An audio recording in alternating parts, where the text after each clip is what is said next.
Ladies and gents, welcome back. I wanted to bring this topic up again today. I know we've been hearing lots from this, but this is the topic of amnesty for those in particular that were extremely horrible to one another during the pandemic. And this was brought up in an article that really got the rounds in the Atlantic. Let's declare a pandemic amnesty, focus on the future and fix the problems we still need to solve by forgetting about what it was that people did. And of course, the response has been pretty interesting, to say the least. Lots of people taking to social media to show their frustrations about this in particular. Now, in this article came out of the United States, where certain regions had a tough time with the pandemic, and other regions did not. And we could probably learn a lot from the regions that did not. Florida, for example, they didn't really push a lot of restrictions on their citizenry, and they fared just fine.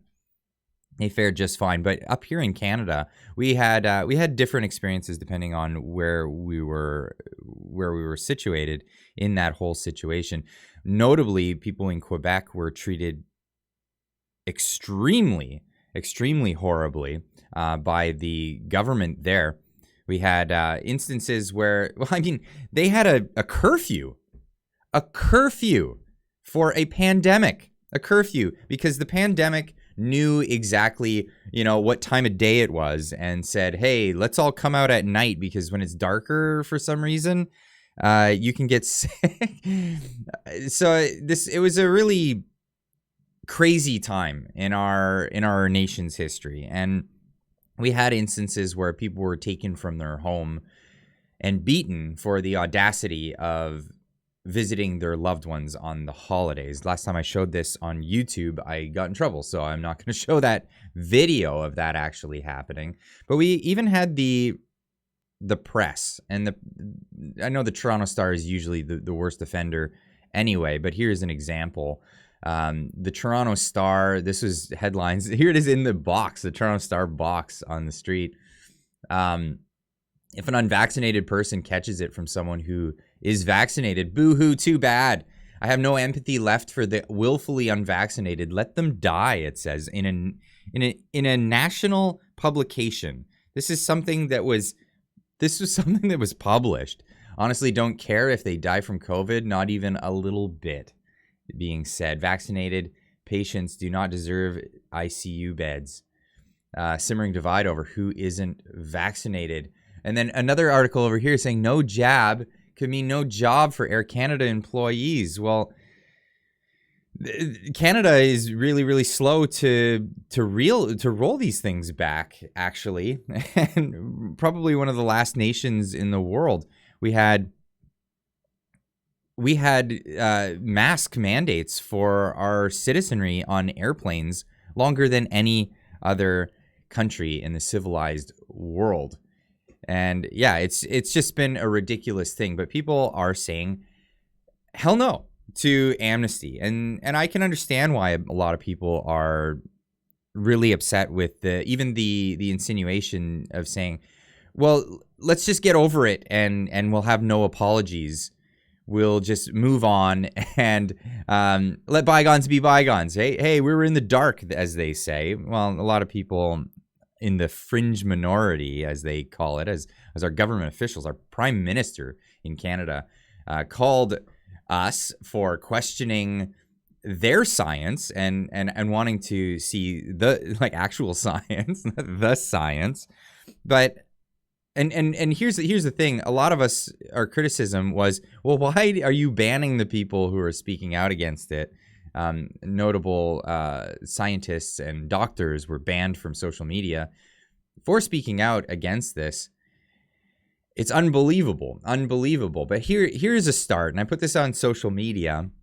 Hey, it's a start, and there's a cafe in Melbourne, Australia, that put a sign on the door and said apology. And I don't know if this is real. But it definitely sparked a good conversation.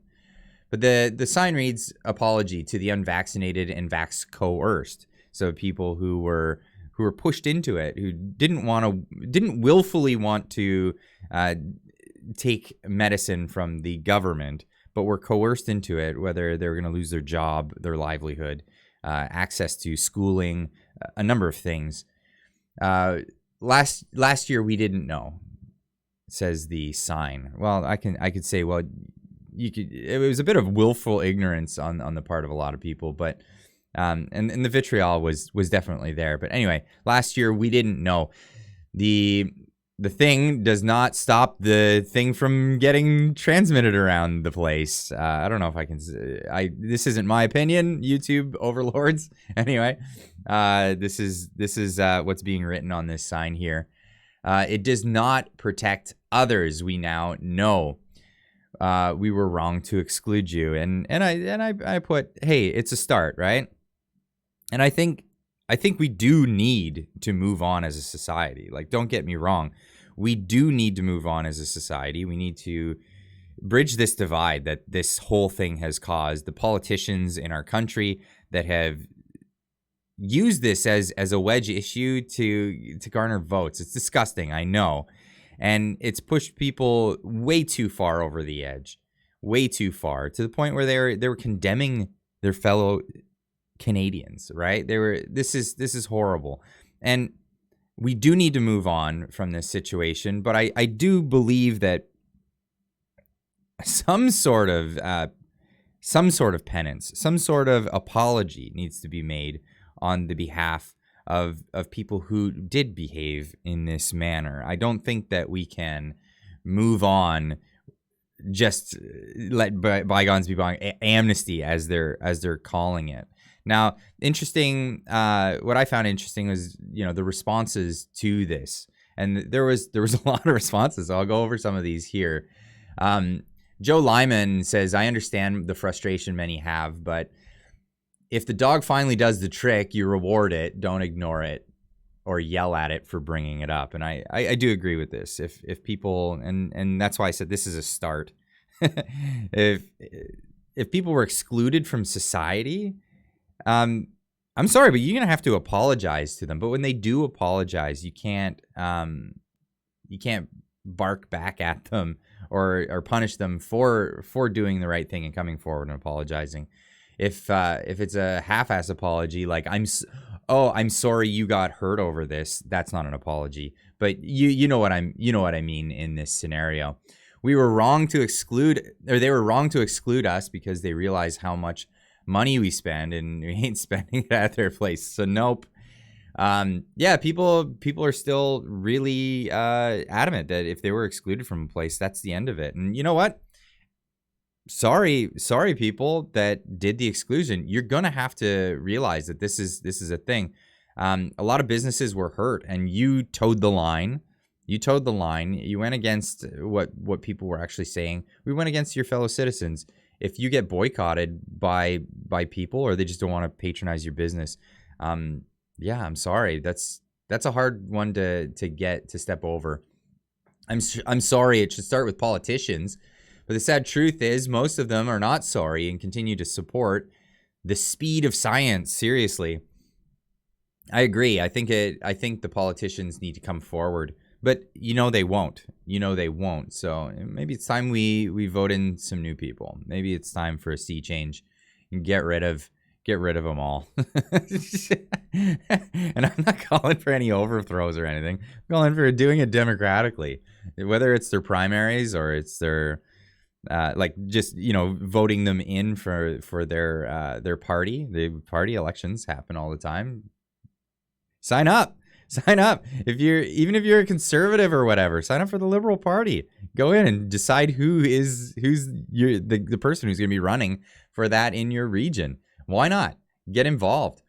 I actually teared up at this. We told our local Greek place they were too afraid of fines and negative public opinion to not exclude us. That's rough. And yeah, there were some people that were, as business owners, coerced into it. We've been hearing in the inquiry into the use of the Emergencies Act. Here's one in particular that kind of irked me about in the Emergencies Act inquiry was the fact that they were saying that it was bad that people were going to restaurants in Ottawa from the convoy and patronizing these businesses because there was a mask mandate at the time. Now, the restaurants were okay to serve people, but wanted to do the mask mandate thing because of fear from their government. Not out of fear of the COVID, not out of fear of spreading anything. No, their fear was out of the government coming in and fining them up to $2,000 per instance that a person came in without a mask. So, and this is where it gets egregious, right? The government was telling restaurateurs to police their horrible implementation of public health measures. They wanted restaurateurs and business owners, they wanted retail outlets to be the enforcement wing of a public measure that was put into place by decree. It wasn't voted on in Parliament. It wasn't voted on and then pushed into the Senate and then voted on there and became law. No, it was a decree that was enforced on people. It was imposed on the public, and then it was pushed forward by threat of financial detriment, the fines that people would be given as business owners if they didn't enforce this act. So when I was hearing this, the one thing I was thinking was, you should be on our side, restaurateurs, owners of retail outlets. You should be on our side fighting against. You're giving a perfect argument for why the mandates were horrible and they shouldn't have been there in the first place. So I'm just going to leave this with you guys. I don't want to go too long on this video, but where do you stand on this amnesty issue? I know a lot of people immediately want to have that screw this, no amnesty. But at some point, we do need to come back together, coalesce as a society, and get back to things. Whether the government wants us to do that or not, they love the divide. We need to get back together. We need to forgive people, but there also needs to be apologies for bad behavior, not just excuses for why people had that behavior. Anyway, let me know in the comments section down below, and I'll continue the conversation there. If this is your first time tuning into this channel and you like what you see and you made it to the end of the video, please consider subscribing to the channel. Hit that notification bell. It lets you know when I go live. I do that every Friday, but I occasionally have a guest on. Last week I had Maxime Bernier, and that was a really fantastic impromptu thing that happened. So hit that notification bell. It lets you know when I go live. We'll see you in the next one. Keep on trucking.